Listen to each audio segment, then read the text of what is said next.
Assalamualaikum warahmatullahi wabarakatuh. Selamat sore teman-teman semuanya. Waalaikumsalam warahmatullahi wabarakatuh. Gimana nih kabarnya hari ini? Apakah masih semangat? Masih semangat banget. Masih ya. Harus masih semangat karena hari ini kita akan belajar. Biasanya mungkin kita pakainya video conference ya, tapi berbeda nih. Hari ini kita akan belajar menggunakan teknologi metaverse nih teman-teman. Menggunakan avatar yang pastinya pembelajaran ini juga akan membuat pengalaman belajar teman-teman jadi bertambah nih. Karena kita pembelajaran menggunakan metaverse, jadi saya ingin memastikan apakah suara saya terdengar dengan lancar. Jika lancar, coba dikasih tanda jempol. Apakah layar saya lancar juga? Oke, berarti lancar juga ya. Artinya internet kita semua ke dalam kondisi stabil. Sebelum kita memulai pembelajaran pada hari ini, lebih baiknya kita berdoa menurut kepercayaan agama masing-masing. Berdoa dipersilahkan. Berdoa selesai. Sekarang saya ingin melakukan presensi. Izin menangkap layar di bagian peserta ya. Sebelum kita masuk ke pembelajaran, saya di sini akan menyinggung beberapa kegiatan pembelajaran yang pernah teman-teman lakukan. Mungkin teman-teman pernah mendengar istilah sinyalisasi atau istilah-istilah yang berhubungan ketika mau membuat suatu multimedia pembelajaran. Pernah mendengar istilah-istilah tersebut nggak? Pernah ya? Pernah. Tapi saya mau tanya nih, menurut teman-teman apakah kalian semua paham maksud dari istilah-istilah tersebut? Enggak, Mas. Oke, masih ada yang nggak paham. Ada teman-temannya lagi yang tahu. Kalau misalkan masih bingung, boleh dikasih tanda jempol ya.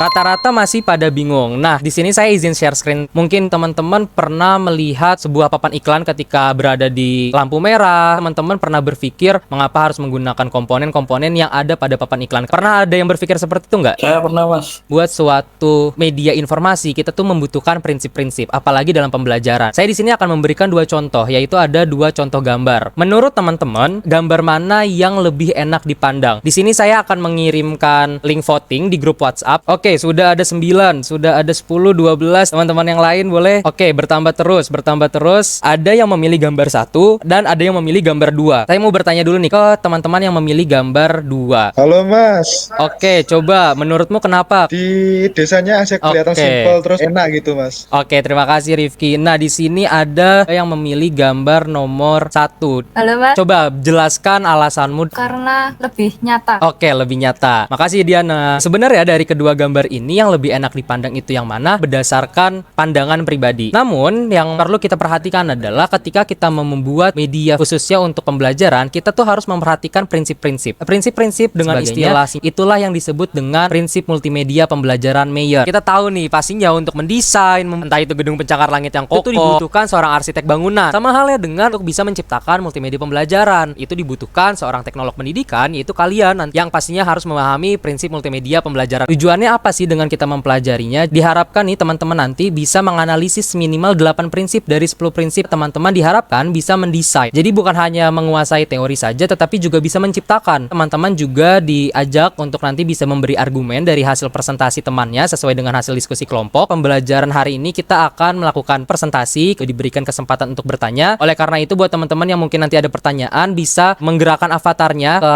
area papan tulis. Di situ tekan X, kemudian bisa bertanya. Teman-teman juga diajak untuk kerja kelompok, akan dipresentasikan. Dan terakhir adalah mengerjakan tes individu. Sejauh ini dapat dipahami ya? Dapat ya? Ya.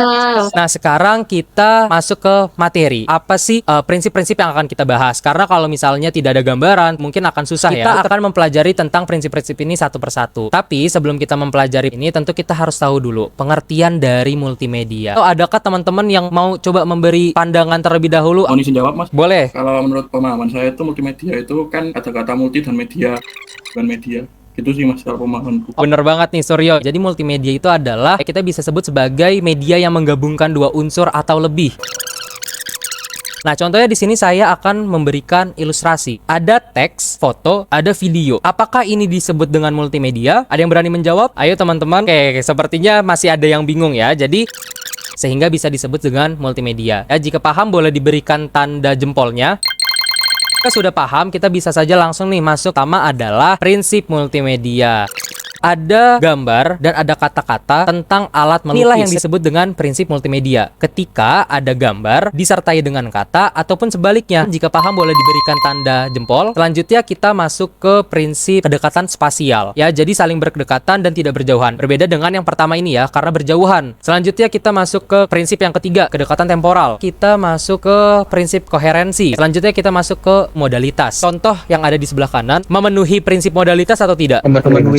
Apa Apakah ada jawaban lain? Apakah semuanya sepakat untuk jawabannya memenuhi? Sepakat mas. Dari teman-teman semua sepakat, namun sayangnya ini salah. Kenapa bisa salah? Karena kita bisa perhatikan kembali nih, bahwa prinsip modalitas itu gambar dan narasi. Ketika saya menyebutkan sejarah kuas itu dimulai pada tahun 3000 sebelum Masehi. Itulah yang disebut modalitas. Karena saya menjelaskan gambar kuas dengan kata-kata. Gambar di sebelah kanan apakah memenuhi prinsip modalitas? Tidak. Tidak ya? Tidak, Mas. Ya benar, tidak. Oke, sejauh ini semua pada paham ya. Coba satu orang ada yang bisa menyebutkan 5 prinsip. Satu, Mas. Coba, apa?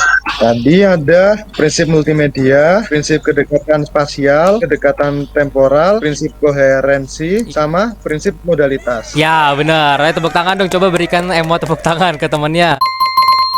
Ya benar ya, kita akan masuk ke prinsip redundansi. Ketika beban kognitif meningkat, maka pemahaman kalian malah menurun. Selanjutnya adalah personalisasi. Dari kedua contoh ini, menurut teman-teman, contoh mana yang menggunakan prinsip personalisasi? Kuning mas. Oke, apakah semuanya setuju? Setuju mas. Setuju ya? Setuju. Oke, itu benar. Jawabannya adalah yang kuning. Jika paham, boleh diberikan tanda jempol. Selanjutnya yaitu prinsip interaktif. Kita masuk ke prinsip sinyalisasi. Yang terakhir, prinsip perbedaan individu. Itulah 10 prinsip harus diperhatikan ketika mau membuat multimedia pembelajaran. Ada prinsip apa saja? Boleh disebutkan? Yang pertama ada prinsip multimedia, Ya. prinsip kedekatan spasial, kedekatan koherensi, prinsip interaktif, sinyalisasi, perbedaan individu. Oke, benar yang tadi sudah disebutkan oleh Atta. Teman bisa kembali ke halaman Gather Town. Apakah sudah fokus kembali di Gather Town? Jika sudah, boleh diberikan tanda 100. Saatnya kita tanya jawab. Ada pertanyaan nih teman-teman. Oke Suryo, jadi sebaiknya prinsip-prinsip ini digunakan secara bersamaan. Saya akan membagi teman-teman menjadi beberapa kelompok. Oke ya, sudah dapat semua ya. Teman-teman di laptopnya masing-masing ada tanda X. Kemudian akses link Canva. Di sini saya izin untuk menjelaskan terlebih dahulu. Selamat mengerjakan. Untuk teman-teman, apakah ada yang masih dibingungkan? Ini kan bebas kan, maksudnya mau gambar, mau apa pokoknya 2 atau lebih. Yap, benar.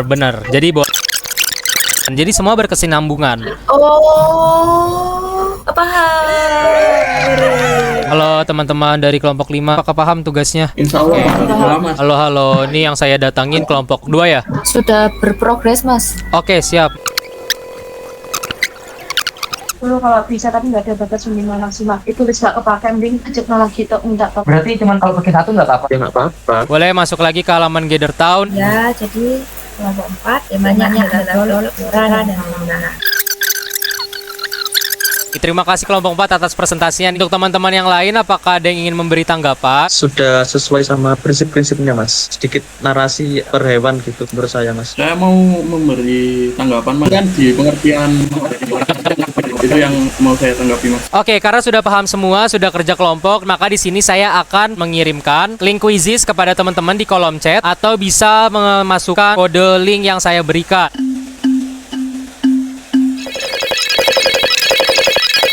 Wih, di peringkat pertama ada Alma Nur, kemudian peringkat kedua ada Junior dan Muhammad Bagus. Dan selamat juga buat teman-teman yang sudah menjawab sebaik mungkin. Kita bisa balik lagi ke halaman Gather Town. Oke, itu adalah kegiatan pembelajaran kita. Sebelum saya akhiri kegiatan pembelajaran kita, saya ingin bertanya terlebih dahulu, apakah pembelajaran hari ini menyenangkan dengan menggunakan Metaverse? Kalau menyenangkan, boleh berikan tanda. Kemudian, apakah pembelajaran hari ini dapat dipahami dengan baik? Boleh berikan tanda.